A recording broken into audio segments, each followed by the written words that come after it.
이태준의 돌다리는요 서사갈래예요. 서사갈래는 이야기를 풀어내는 갈래인데요. 먼저 소설의 3요소 무엇이 있을까요? 혹시 소설? 그것은 구성의 3요소고요. 소설의 3요소는 주제, 구성, 문체. 일단 전달하고자 하는 내용이 있어야 되고요. 그거를 이제 발단전개, 위기절정, 결말의 구성으로 짜임새 있게, 그리고 이제 문장으로 전하기 때문에 문체. 이렇게 주제, 구성, 문체가 3요소가 되고요. 자, 그 다음에 소설의 구성의 3요소가 또 있어요. 자, 구성의 3요소가 바로 인물, 사건, 그리고 배경인데요. 자, 이 인물, 사건, 배경이 얽어져서 무엇을 만들어내는 것이냐? 바로 갈등을 만들어내는 거예요. 소설의 핵심은 이 갈등에 있다고 하겠습니다. 그래서요, 여러분들 소설 구성의 단계 배운 적 있죠? 자, 뭐죠? 처음에 인물, 배경, 사건 소개하는 요 구성을 뭐라 그래요? 여기를 발단. 그 다음에 이제 갈등이 시작됐어. 전개, 갈등이 심화됐어. 위기, 최고조에 이르렀어. 절정, 그리고 해결, 그러면 결말. 봐봐, 갈등의 단계에 따라서 이렇게 나눠주는 거죠. 발단부터, 그쵸? 발단, 전개, 위기, 절정, 결말로 나눠줄 수 있죠. 자, 이렇게 순서대로 가는 게 다 갈등과 관련이 있는 거야. 갈등을 일으키려면 인물이 있어야 돼요. 걔네들이 어떤 배경에서 사건을 일으켜 갈등되는 거 아니겠습니까? 그죠? 그 다음에 혹시나 이 갈등을 조금 더 어려운 말로 얘기를 하면요. 세계 질서에 저항하는 자의 세계화라고 하거든요. 같은 말이에요. 그게 갈등이란 말이에요. 다시. 세계의 질서에 저항하는 자의 세계화. 자의 세계화는 왜 나온 말이냐면요. 우리 소설 바로 전에, 그러니까 고전 소설 바로 전에 단계는 우리 설화갈래라고 해요. 설화는 발단, 전개, 위기, 절정, 결말이라고 하지 않아요. 왜냐면 구성이 단순하기 때문에 이렇게 복잡하지 않아. 그리고 서술자가요, 그냥 전달만 해. 사건의 전달에 초점이 있지 갈등에 초점이 있지 않거든요. 그러면 얘들아, 갈등이라는 건 내가 하고 싶은 대로 못했을 때 갈등이 생기지. 그지? 작가가 꼭두가시처럼 조정하는 게 아니라 그 인물이 뭔가 하고 싶은 게 생기는 거야. 그래서 질서에 저항하는 자의 세계화라고 하는 거예요. 그 인물이 이제 뭔가 하고 싶은 게 생겼어. 그래서요, 이제 그 각자 하고 싶은 대로 못하니까 갈등이 되는 거잖아요. 그래서 이런 식으로 갈등을 설명해 주기도 합니다. 자, 그 다음에요. 이거는 이제 요 서사갈래의 일반적인 특징을 그냥 쭉 설명한 거니까요. 혹시나 위와 같은 갈래의 특징으로 어쩌고 나오면 요거 소설의 3요소하고 구성의 3요소 요건 좀 암기를 해서 그렇게 내도록 하겠습니다. 자, 그 다음에요. 이러한 갈등을 전달하는 사람이 누구죠? 독자에게 전달하는 사람이? 바로 서술자. 그쵸? 우리 혹시 극갈래가 이제 나중에 나올 건데요. 극갈래는 서술자가 없어요. 그래서 인물의 대사와 행동으로 직접 보여줘야 된단 말이에요. 그런데 소술자는 이러한 갈등의 이야기를 서술자가 대신 설명을 해줘요. 그래서 소설은요, 시점이 중요하게 되는 겁니다. 시점. 서술자가 작품 속에 있어. 그럼 무슨 시점? 1인칭. 일단 작품 속에 등장한다. 그럼 1인칭이죠. 나가 있으면 1인칭이에요. 근데 내가 중심인물, 즉 주인공이야. 그럼 1인칭 주인공. 내가 작품 속의 주변 인물로 등장해서 중심인물을 관찰하고 주관적인 판단을 내려. 그러면 관찰자 시점이 돼요. 그 다음에 얘는 이제 서술자가 어디에 있는가 하고 관련이 있는데요. 그 다음에 서술자가 작품 밖에 있어. 그러면 관찰만 하면 3인칭 관찰자 시점. 모든 걸 알고 있으면 전지적 작가 시점. 이렇게 불러주죠. 그죠? 그래서 소설의 시점 요것도 아셔야 돼요. 자, 그런데요. 돌다리 이태준 요거는요. 지금 무슨 시점으로 되어 있느냐? 혹시? 맞아요. 전지적 작가 시점. 자, 그럼 작품 속에 있어? 밖에 있어? 서술자가? 밖에 있어. 이것도 좀 많이 나와. 이 글에 대한 특징으로 옳지 않은 것은 서술자가 작품 속에 등장하여. 그럼 틀린 거야. 서술자는 작품 밖에 있어요. 그리고 모든 걸 다 알고 서술하기 때문에 전지적 작가 시점이라고 불러주는 겁니다. 자, 그 다음에요. 네. 이렇게 이거 특히 시점 1인칭과 관찰자, 서술자, 3인칭 관찰자, 전지적 작가 이렇게 되는 거죠. 1인칭 주인공, 관찰자, 전지적 작가, 그 다음에 여기도 관찰자. 그 중에서 지금 요거 3인칭 전지적 작가 시점, 요게 지금 우리 돌다리 시점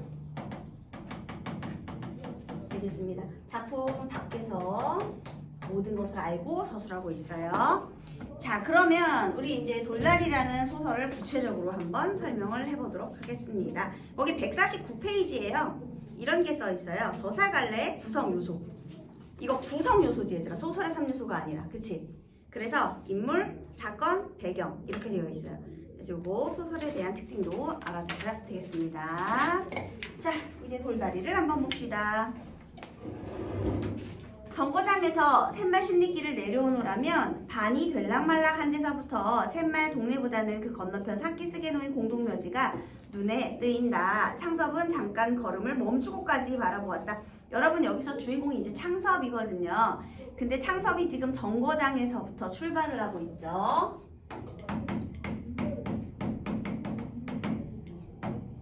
자, 창섭이가 정거장에 내려온 거예요. 그죠? 주인공 창섭이가. 창섭은요 사실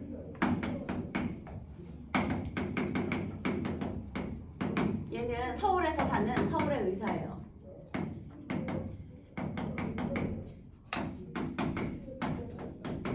창섭이가 아버지를 지금 찾아왔거든요. 그런데 왜 찾아왔는지, 그러니까 고향에 지금 내려온 거예요.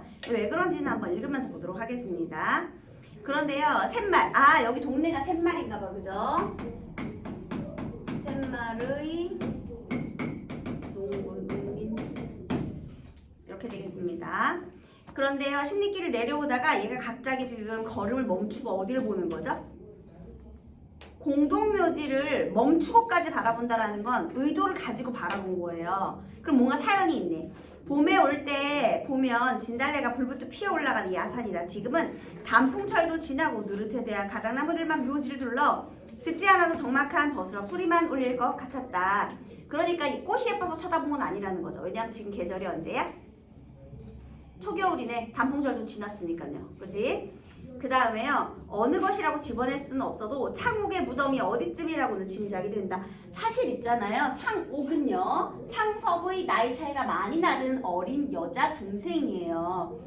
그런데 지금 공동묘지에 있다. 어린 누이가 죽었다는 것을 암시하는 부분이고요. 창섭은 마음속으로 창호가 불러보며 목례를 보냈다.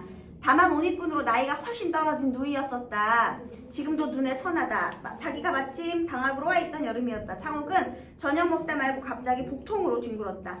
읍으로 뛰어들어가 의사를 청해왔다. 의사는 주사를 놓고 돌아갔다.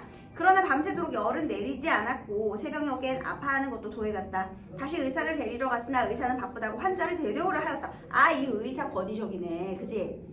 하라는 대로 환자를 데리고 들어갔으나 역시 오진을 했었다. 여기 오진 세모하세요. 의사가 잘못 판단을 한 거예요. 다시 하루를 지나 고름이 터지고 복막이 절망적으로 상해버린 뒤에야 겨우 맹장염인 것을 알아낸 눈치였다. 여러분, 동생이 뭘로 죽었어요? 맹장염으로 죽었어요. 근데 여러분, 맹장염이 죽을 병입니까? 아니요. 맹장염 죽을 병 아니에요. 별거 아닌 병이야. 그런데 왜 동생은 맹장염으로 죽었죠? 무엇 때문에? 의사의 오진으로. 그때 창섭은 자기도 어른이기만 했으면 필시 의사의 멱살을 들었을 것이었다. 이런 누이의 허무한 죽음에서 창섭은 뜻을 세워 아버지가 권하는 고농은요 고등농업학교예요. 고등농업학교를 마다하고 아빠는 어디를 가기를 바랬어? 고등농업. 그러니까 농업을 이어받기를 바랬는데요. 의사 전문. 그래서 의전으로 들어갔고 오늘에 이르러서는 특히 맹장 수술로서는 서울에서도 정평이 있는 한 권위가 된 것이다. 창호가 기뻐했다고 이번에 내 병원이 좋은 건물을 만나 커지는 거다. 개인 병원으론 제일 완비한 수술실이 실현될 거다. 입원실 부족도 해결될 거다. 이 사진을 크게 확대해서 내 새 진찰실에 걸어놓으마. 창섭은 바람도 쌀쌀할 뿐 아니라 오후차로 돌아가야 할 상황이라 걸음을 재우쳤다 재촉했다예요. 여러분, 아침 일찍 지금 새마을에 도착했어요. 그런데요, 오후차로 돌아가야 할 상황, 즉 우리 고향에 창섭이가 머무른 시간은 얼만큼이에요? 반나절입니다. 반나절 동안에 고향 찾아왔던 이야기예요. 여러분, 알겠지? 반나절, 자고 가는 것도 아니고요. 아주 잠깐이에요. 자, 그런데 여기에 좀 많은 정보가 있네요. 얘 왜 고향으로 지금 잠깐 내려왔죠? 목적이 있지. 뭐 한다고? 이번에 내 병원이 뭘 해? 건물을 옮겨서 확장할 건가 봐. 그치? 입원실 부족? 아, 장사가 존나 잘 되나 봐. 이것이 부족하대. 그래서 조금 더 큰 건물로 옮겨서 내가 한번 개인 병원으로서는 최초로 이제 제일 완비된 수술실. 얘가 특히 맹장 수술로서는 1등이잖아요. 그래서 이제 장사가 또 잘 되고 그래서 병원을 확장할 생각으로 병원 확장하려면 이건 되잖아. 그래서 아빠한테 아마도 요거 관련된 내용으로 찾아온 모양입니다. 그죠? 그래서 지금 창섭이가 서울의 의사인데요. 병원 확장을 하려고 아빠를 찾아왔다라는 것을 알 수가 있어요, 여러분. 자, 그 다음에요. 서울의 의사인데요. 얘가 왜 의사가 됐다고요? 누이의 허무한 죽음 때문에. 자, 누이는 어떻게 죽었죠? 의사의 오진으로 인한 누이의 허무한 죽음 때문에 의사가 된 거예요. 그러니까 얘가요, 사실 돈이 목적인 그런 애가 아니라요. 어떻게 보면 굉장히 선한 심성을 가지고 있는 사람이라는 걸 알 수가 있는 거죠. 그치? 그래서 뭐 의사를 두드려 팬 게 아니라 그래, 저런 잘못된 의사들이 수술하지 않고 우리 다시는 우리 누이처럼 허무하게 죽는 사람이 없도록 내가 직접 수술을 하게 되었다는 거잖아요. 그죠? 자, 그 다음에 아빠는 처음에 창섭이가 어디를 가기를 바랬다고요? 고농. 그러니까 농사를 이겨받길 바랬지만 얘가 이런 사명감을 가지고 의전으로 간 거예요. 의사가 된 겁니다. 알겠죠? 자, 이런 일이 있었어요. 자, 병원 확장. 그래서 처음에 얘가 정거장에 내려서요, 누이의 죽음을 회상하는 거죠. 그죠? 공동묘지, 야산을 바라보면서. 됐죠? 됐나요? 예, 그 다음에 쓸쓸한 배경이 지금 누르테테하게 초겨울의 심리 상태가, 그 배경이 드러나고 있어요. 자, 그 다음에 이제 전개 부분. 돌다리 문제를 먼저 좀 드릴게요. 계속 안 하네. 자, 일단 길은 얘가 이제 샘마을에서 지금 정거장에 내려가지고요. 이제 계속 내려오고 있는 건데요. 길은 그 전보다 넓어도 좁고 바닥도 평탄하였다. 네. 네네. 그래서 비나 오면 진흙에 헤어나올 수 없었는데 복판으로는 자갈이 깔리고 어떤 목은 좁아서 소바리가 논으로 미끄러져 들어가기 십상이었는데 소바리는요, 짐을 실은 소예요. 짐 실은 소. 얘들아, 어휘는 무조건 알아둬야 돼요. 그런데 바위를 갈라내어서까지 일매지게, 얘들아 일매지게 무슨 뜻이래? 가지런하게 넓은 길로 닦여졌다. 얘들아, 돌다리에 어휘 문제 진짜 많이 나와. 다음 중 어휘의 의미가 바르게 연결되지 않은 것은 자주 나옵니다. 그 다음에 논으로 미끄러져 일매지게 넓은 길로 닦여졌대요. 창섭은 이럴 줄 알았다면 정거장에서 자전거라도 빌려 타고 올 걸 했대요. 자, 먼저 얘가요, 오면서요, 이제 집으로 오다가요, 내가 어떤 길에서요, 정돈된 길을 마주하게 됩니다. 그쵸? 내가 전에 떠나가기 전보다 길이 되게 잘 닦여졌네. 관리가 됐네. 이렇게요. 눈에 익은 정자나무선 논이며 돌각담을 누른 밭들도 나타났다. 자기 집 논과 밭들이었다. 아, 자기 집 논과 밭. 그러니까 땅 주인 아들이네. 그죠? 땅 주인을 지주라고 하죠? 논둑에선 정자나무는 그전부터 있은 것이나 밭의 돌각담들은 아버지께서 손수 쌓으신 것이다. 아, 그러니까요. 길이며 그 다음에 담이며 이런 것들을 지금 아빠가 다 정돈했다는 걸 알 수가 있죠. 아빠가 아들을 서울로 유학 보내고 나서 이렇게 지금 길도 정돈해놓고 담도 새로 쌓아놓고 했다는 걸 알 수가 있어요. 관리가 되고 있네요. 창섭의 아버지는 근검으로 근방에 소문난 영감이다. 어머나, 여기서 창섭의 아버지에 대한 성격을 어떻게 제시했죠? 직접 제시했지. 서술자가 직접 설명해줬잖아. 이런 거 직접 제시라고 하는 거예요. 서술자의 인물을 어떻게 간접적으로 드러내느냐, 직접적으로 드러내느냐 이거 알아야 되거든요. 서술자의 직접 제시를 우리 요약적 제시라고 합니다. 아우, 근검하기로 아주 근방에 소문이 났대요. 그러니까 여기 길도 자기 집도 아니잖아. 정거장에서부터 내려오는 길까지도 다 정리를 해놓은 거야. 그죠? 네. 그래서요, 그러나 자기 대에 와서는 밭 하루가리는 뭐냐면 하루 동안 갈 만큼의 땅이에요. 그러니까 그만큼의 땅도 늘리지는 못한 것으로도 소문난 영감이다. 땅은 왜 못 늘렸느냐 근검한데 곡식값보다는 다른 물가들이 높아졌을 뿐 아니라 전 대에는 모르던 아들의 유학이라는 것이 큰 부담인데다가 할아버니와 아버님께서 나를 부자 소리 못 들어도 굶는다 소리는 안 듣고 살도록 물려주시고 가셨다. 드럭드럭 탐내 모아서 뭘 하니? 이거 줄 쳐보세요. 드럭드럭 탐내서 뭘 하냐? 욕심을 경계함. 드셔보세요. 욕심 경계. 예, 욕심이 없어요. 할아버지께서 쇳똥을 맨손으로 움켜다 넣으시던 논, 아버지께서 멍덜 손수유룩 하신 밭, 그것을 더욱더 건노, 얘들아 걸다라는 거 기름지다 그런 뜻이야. 더욱더 기름진 논으로 기름진 밭이 되도록 닭달만 할 가기에도 내겐 벅찬 일일 것이다. 얘들아 여기서 이 인물의 말을 통해서요, 이번에는 간접적으로 아버지의 성격을 지시하고 있죠. 아까 근검으로 근방에 소문난 영감이다, 이거는 직접적이죠. 서술자가 직접 설명했잖아. 근데 이거는 지금 인물의 말이지. 따옴표 돼 있는 건 아빠의 말이잖아요. 그러면 요 할아버니와부터 이릴 깨다 요 부분 괄호로 한번 해보실래요? 그 할아버니와부터 그 네 줄 있잖아. 내겐 벅찬 이릴 깨다. 자 그러면요, 이분은요 근검하기도 하고요, 또 땅에 대한 뭐가 있어요? 애정이 있으신 분이네요. 그렇잖아요? 나는 땅을 늘리는 것보다 땅을 가꾸는 게 더 중요하다. 왜 땅을 가꿔야 돼요? 조금 더 기름진 논으로, 기름진 밭이 되도록 가꾸는 것을 중요하게 생각하는, 땅에 애정이 있으니까 기름진 논으로 가꾸는 거 아니겠니? 그죠? 그래서 여러분 이 부분은 간접적으로 드러내는 부분이죠. 나는 땅을 사랑한다. 이렇게 말은 하지 않았지만 어쨌든 인물의 말을 통해서 얘기를 하고 있어요. 하고 전용, 얘들아 전용 무슨 뜻이게요? 전용 아끼는 거예요. 아껴 쓰고 남은 돈이 있으면 그 돈으로는 품을 몇씩 들여서까지 삐뚤은 논빼미를 바로잡고 밭에 돌을 추려 바람막이로 담을 두르기 개울엔 둥막이 하기. 그러다가 아들이 의사가 된 후로는 아들 학비로 쓰던 못까지 들여 동네 길들은 물론 읍길과 정거장길까지 닦아놓았다. 이것 봐. 자기 땅은 물론이거니와 여기 정거장길까지 다 닦았잖아요. 그러니까 땅 자체에 대한 애정. 여기서 중요한 거는 내 땅에 대한 애정만 있는 게 아니야. 그냥 땅 자체에 대한 애정이 있는 분이십니다. 알겠죠? 그러니까 내 땅 아니라 저 정거장길까지 다 닦아놓으신 거잖아요. 그래서 이렇게 설명을 해주고 있네. 그래서 아빠가 왜 땅을 못 늘렸다고요? 물론 물가도 올랐고 아들 유학비도 부담이었지만요, 돈이 생기는 대로 다 이렇게 땅을 가꾸는 데 투자를 했기 때문에 땅을 늘리진 않았어요. 그 다음 남을 주면 땅을 버린다고 여간 근실한 자국이 아니면 소작을 주지 않았고. 얘들아 소작을 주면은 땅 관리를 누가 하는 거야? 소작농이 하는 거지.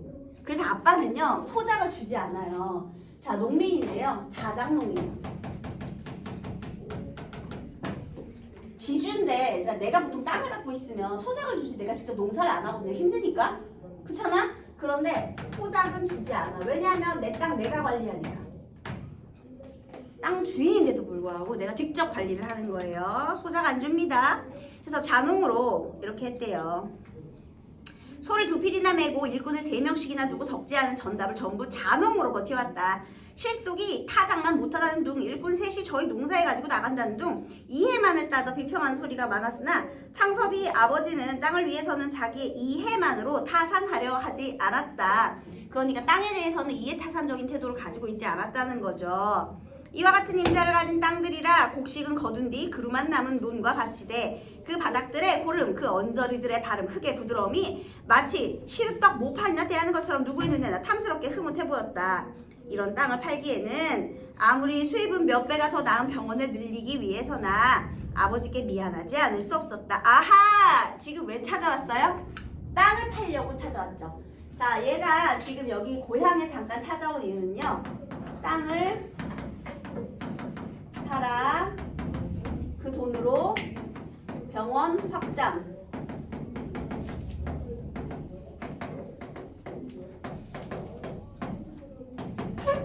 땅을 팔아서 병원 확장에 필요한 돈을 얻기 위해서였어요. 그런데 물론 자 땅을 팔아서 병원을 확장하면 자 지금 땅을 가지고 있는 것보다 훨씬 더 수익이 좋다는 걸 알고는 있지만 아버지에 대한 그런 마음을 다 이해하고 있기 때문에 조금 미안한 마음도 있기는 했대요. 한마디로 아빠가 땅을 얼마나 소중히 생각하는지 알고 있다는 뜻입니다. 그러나 잡히기만 해가지고서는 3만 원 돈을 만들 수가 없었고, 잡힌다라는 건 대출받는 거예요, 여러분. 전담포에 잡혀가지고 대출받는 거. 그러면 3만 원 돈을 만들 수가 없었고 서울서 큰 양관, 신식 건물, 손에 넣기란 돈만 있다고 아무 때나 될 일도 아니었다. 이렇게 얘기하네요. 그 다음 아버지께선 내년이 환갑이시다. 어머니께선 겨울이면 해마다 기침이 도지신다. 진작부터 내가 모셔야 했을 거다. 그런데 내가 시골로 올 순 없고 천생 부모님이 서울로 가시어야 한다. 한 동네에서도 땅을 당신만치 못 거둘 사람에게 소장을 주지 않으셨다. 땅 전부를 소장을 내어 맡기고는 서울과 편안히 계실 날이 하루도 없었을 게다. 아버님의 말년을 편안히 해드리기 위해서도 땅은 전부 없애버릴 필요가 있는 거다. 여러분 요거 창섭의 속마음이고 괄호 한번 해볼래요? 자, 땅을 팔아야 되는데 누굴 위해서? 땅을 없애 아빠를 위해서. 얘들아 있잖아요. 여러분 요거를 잘 이해하고 싶잖아요. 그럼 아빠에게 있어서 땅은 자신의 부모 또는 자신의 종교라고 생각하면 돼요. 내 종교나 내 부모님을 누군가가 팔아버린대.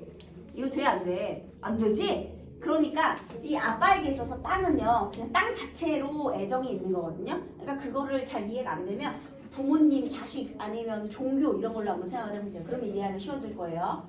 그래서 얘가 땅을 팔아서 병원 확장에 필요한 돈을 해야 되는데요. 여기서요 아버지를 위해서도 땅을 팔아야 함. 왜냐면 어차피 아빠를 내가 모셔야 되는데 아버지도 이제 나이가 있으시니까. 근데 당연히 내가 시골로 오면 안 되지. 왜냐면 앞으로 계속 경제활동 할 수 있는 사람은 난데 아버님 이제 늙으셨으니까. 그런데 내가 서울에서 지금 경제활동을 하니까 당연히 아버지를 모셔가야 되는데 언제고. 그런데 지금 아빠가 다른 사람한테는 땅을 맡기지 못하니까 땅을 팔고 가야겠다 이런 생각하는 거거든요. 다른 사람한테 땅을 못 맡기잖아 아빠가. 그치? 그러니까 땅을 두고서는 내가 나 있는 곳으로 아빠만 올 수도 있잖아요. 근데 그거 안 된대. 왜냐면 아빠는 땅에 대한 애정이 얼마 있는지 아니까. 그래서 땅을 다 팔고 가야 된대. 이거 무조건 누구 생각이야? 자기 합리화하는 거죠. 그죠? 그래서요 땅을 팔기 위해서 지금 자기 합리화. 땅 파는 건 아빠를 위한 일이다. 이거 자기 합리화죠. 이거 아버지를 위해서 땅을 팔아야 한다. 이거 자기 합리화하는 거 잘못된 생각입니다. 창섭은 샘말에 들어서 자 동구에서 이내 아버지를 뵐 수가 있었다. 자 오다가 이제 동구 동네 어귀예요. 동네 어귀에서 이제 아버지를 봤는데요. 아버지는 가에는 살얼음이 잡힌 찬물에 무릎까지 걷고 들어서서 동네 사람들을 축 죽여 돌다리를 고치고 계셨다. 아빠는 뭐 하고 있었느냐? 돌다리 고치시는 아버지를 보았죠. 동네 어귀에서요. 어떻게 갑자기 오느냐? 자 얘들아 아빠는 얘 창섭이 오는 거 알고 있었다 몰랐다? 몰랐어요. 네 좀 급히 여쭤봐야 할 일이 생겼습니다. 뭘 여쭤봐야 돼? 땅 파는 거. 그래 먼저 들어가 있어라. 동네 사람 수십 명이 쇠고삐 두 기장은 흘러내려간 다리돌을 동아줄에 얽어 끌어올리고 있었다. 개울은 동네 복판에 흐르고 있어 아래 위로 징검다리는 서너 군데나 놓였으나 하룻밤 비에도 일수 넘치어 이 큰 돌다리로 통행하던 것이었다. 얘들아 징검다리가 있었지만요. 큰 돌다리로 통행하고 있었대요. 비가 많이 내려서요. 창섭은 어려서 아버지에게 이 큰 돌다리의 내력을 들은 것이 아직도 기억에 남아있다. 자, 아버지가 지금 돌다리를 수리하고 있는데요. 자, 이 돌다리에 내력이 있답니다. 자, 어떤 돌다리에 내력이 있느냐? 너희 증조부님, 여기 괄호 한번 해볼게요. 괄호 시작하세요. 너희 증조부님 돌아가셔서다. 산소에 상도를 해오는데 징검다리로야 건네올 수가 있니? 얘들아 우리 산소의 상돌이 뭐냐면요. 우리 무덤 앞에 가서 차례 지내야 되잖아요. 그러면 요렇게 우리 여기 아까 전에 동네 한 복판에요. 이 샘말이거든요. 한 복판에 개울이 흐르고 있어요. 근데 여기에 지금 이게 이제 돌다리야. 그런데 여기에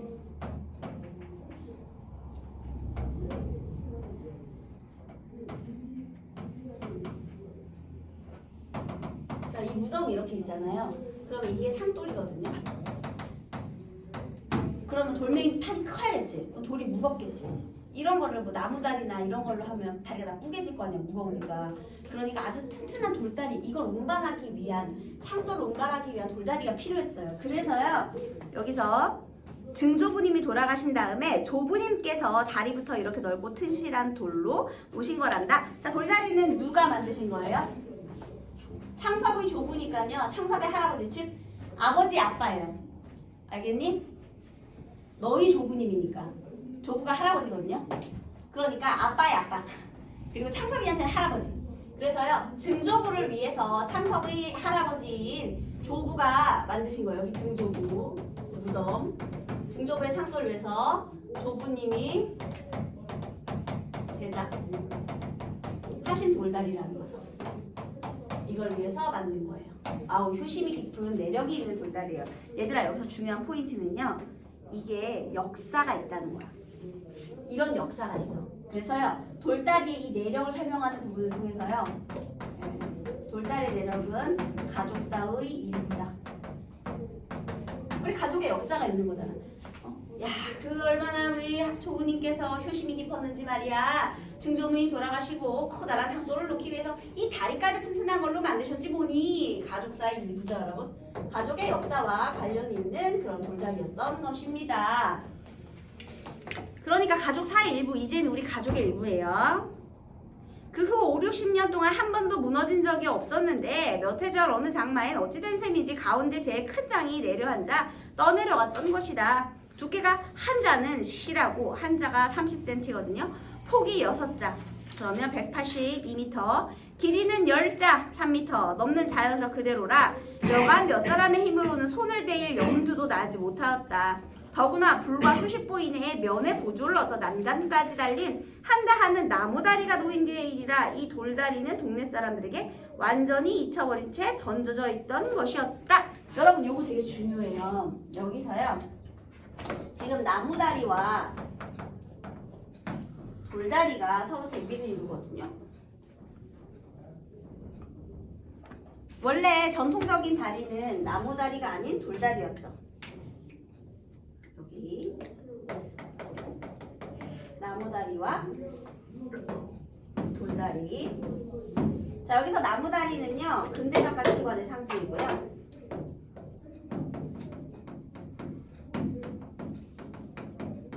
돌다리는 전통적 가치관이에요.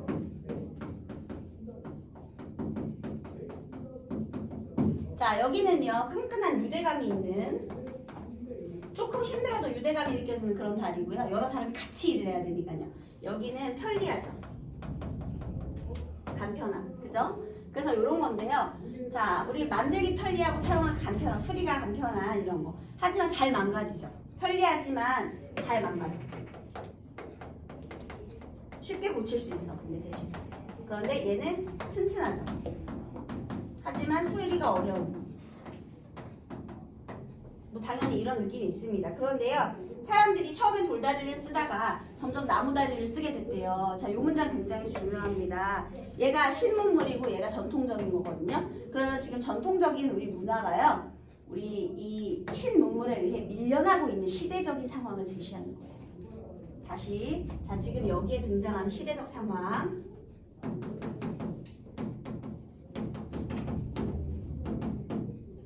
전통 문화와 신문물에 의해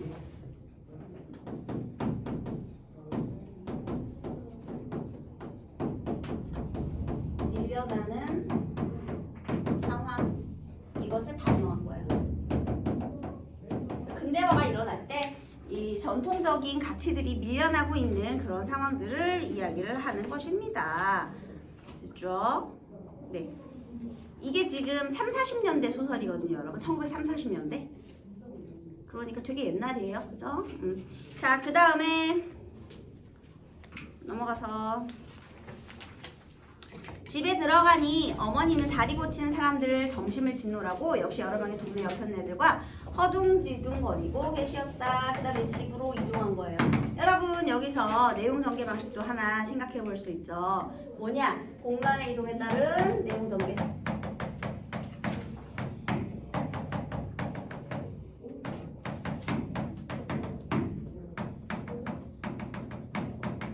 아침부터 나중에 이제 오후까지 갈 거거든요. 그래서 공간의 이동과 시간의, 얘들아, 시간의 역전적 구성 이런 거 없어요. 그냥 순서대로예요.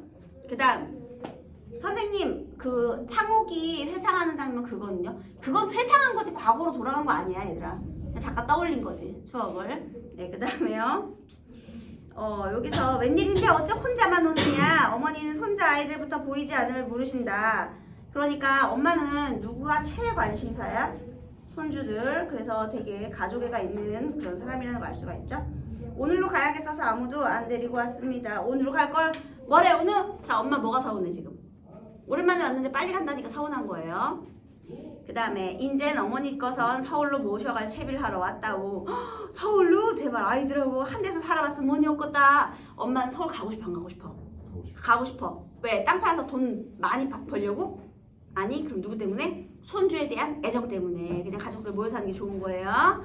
하고 엄마는 땅보다 조사님들 산소나 사당보다 손자 아이들에게 더 마음이 끌리시는 눈치였다. 그러나 아버지만 그처럼 단순히 들떠질 마음이 아니었다. 아버지는 아들의 뒤를 쫓아 이제 겨울에서 들어왔다.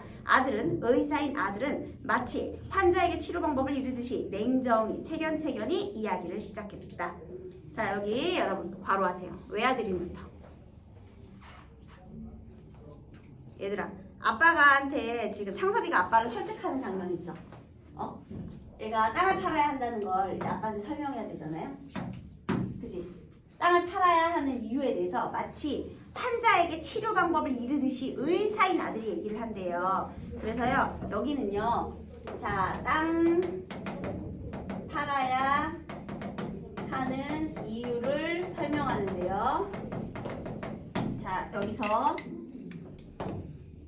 지금 여기서요 그 외아들인부터 일단 읽은 다음에 얘기할게요. 외아들인 자기가 부모님을 진작 모시지 못한 것이 잘못인 것. 한 집에 모이려면 자기가 병원을 버리기보다는 부모님이 농토를 버리고 서울로 오시는 것이 순리인 것. 병원은 나날이 환자가 늘어가나 입원실이 부족하여 오는 환자의 3분의 1밖에 수용 못하는 것. 지금 시국에 큰 건물을 짓기란 불가능한 일인 것. 마침 교통편한 자리에 3층 양옥이 하나 난 것. 인쇄소였던 집인데 전체가 콘크리트여서 방과 방공으로 가치가 충분한 것. 3층은 살림집과 직공들의 확수실로 꾸몄던 것이라 입원실로 변장하기가 용이한 것. 각 층에 수도가스가 다 들어오는 것. 그러면서도 가격은 저렴한 것.